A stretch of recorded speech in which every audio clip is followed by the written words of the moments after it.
So here we are in VSA with a clean slate. I'm going to just get rid of the video track to simplify the workspace a little. So go to View and uncheck Show Video View. Okay, let's start with Tools, Settings, and enter the device settings.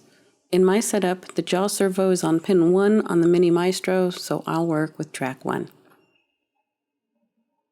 VSA launches with every one of the 127 possible tracks activated. I'm going to deactivate them all by going to the lower left and clicking on this little hammer icon to display a drop-down. Disable all.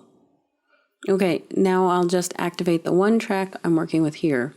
It is not necessary to name the device, but I think it's helpful to keep things organized later when your servo is installed into the armature. So I'll double-click the name and type something informative. The type of device needs to be set. In our case, a Maestro servo. Now I double-click to set the COM port. I already know from trial and error with my setup that I've got to send data through COM4. You can customize the color for the device. Again, in this case, it's not necessary to have anything but the default, but I'm going to put in a new color here so you can see it contrasts with the other tracks in the events and plot views. Later, if you were working with a lot of servos, that would be pretty useful. Okay, now we will load the audio file that is the voice track. Click on the Audio tab, click on Add. This creates an active field. Browse through MP3 audio track.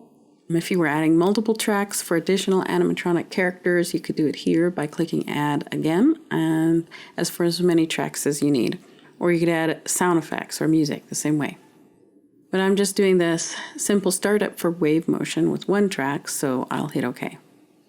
Once you've done that, you'll see the audio waveform display in the wave view in the timeline. You can use the up arrow to zoom in and the down arrow to zoom back out, or this is also available under the View menu item. Now back to Menu, Tools, Wavemotion Analysis. Change the track setting to the servo that will be the mouth or the jaw. Double-click. A lot about VSA is kind of retro. We'll leave the rest of the values at default. When you hit OK, it processes the plot view and movements for the assigned track, and now your servo is ready to go. The plot view represents the movements of your servo over time. Hit play and it will start moving. Let's look closer at this plot view. If you click on it, it will display a reference grid, and to the bottom left you'll see scale and offset arrows. These are to adjust the display of the plot. You can use scale to change the vertical display area of the graph. So here we see the grid units changing shape. This is not changing the amplitude of the wave, only how it is displayed. If you need to change the volume or any other kinds of audio edits, you need to use a separate audio application. Offset relocates the base of the plot on the display area of the track, so you can adjust this if needed. Another helpful tool are the markers. They are available in the timeline track. If you want to examine or test a particular part of the animation, rather than have to play through the whole thing, set markers. The bottom marker indicates the start point, the top marker is the end point.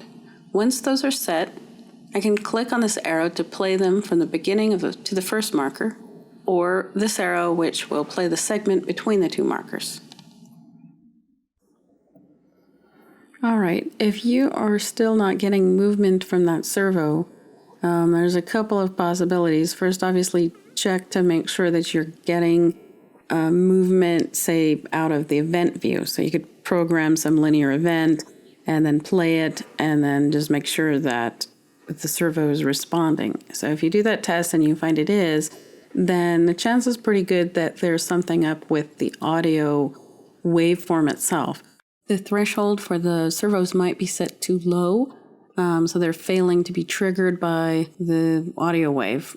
So in other words, the audio wave has to make a really strong signal before you get a little blip of movement out of the servo. So you might look at those kind of settings. Or it could be the audio wave itself doesn't have enough amplitude to trigger otherwise reasonable settings on the servos. So you'd have to go back to your audio editor and boost that signal, change the amplitude there, since VSA doesn't really have any kind of tools for that type of edit. So you could give that a try as well.